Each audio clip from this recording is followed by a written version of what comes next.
मैं आप सबका बहुत आभारी हूँ। आपके बीच में आया हूँ।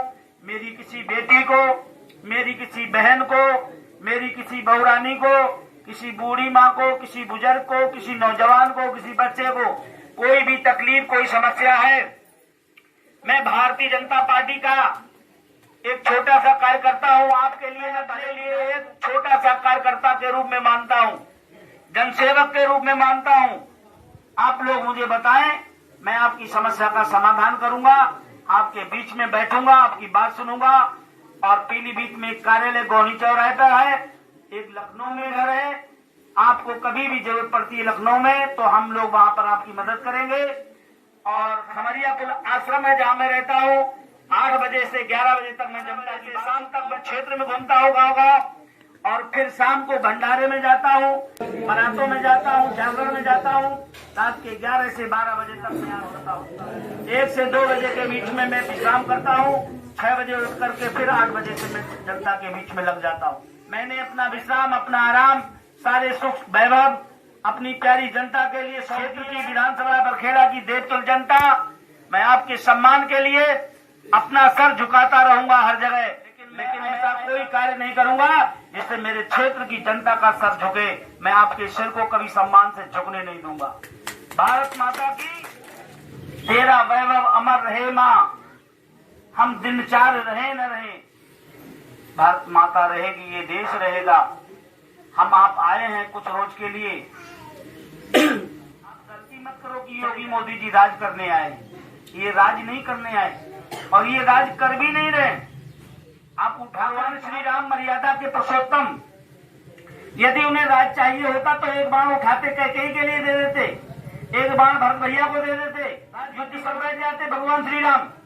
लेकिन उन्हें राज नहीं चाहिए था।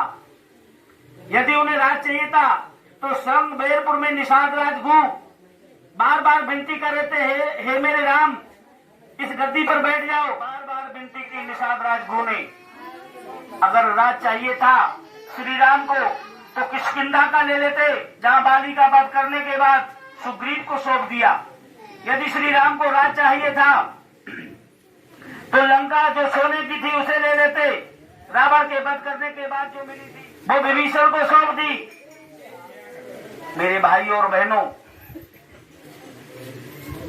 उस समय भी धरा पर भ्रष्टाचार पनप रहा था। आताताइयों का बोलबाला था, चाहे वो रावण रहा हो, चाहे कुंभकर्ण रहा हो, चाहे मेघनाथ रहा हो, चाहे वो अहिरावण महिरावण रहा हो, चाहे खरदूषण रहे हो, और चाहे वो तारका, सुरसा, लंकनी, सुबाहु, मारीच आदि तमाम उस समय तथा कथित असुर प्रजाति के लोग उपस्थित थे, जिन्होंने पूरे देश पर आतंकवाद मचा रखा था।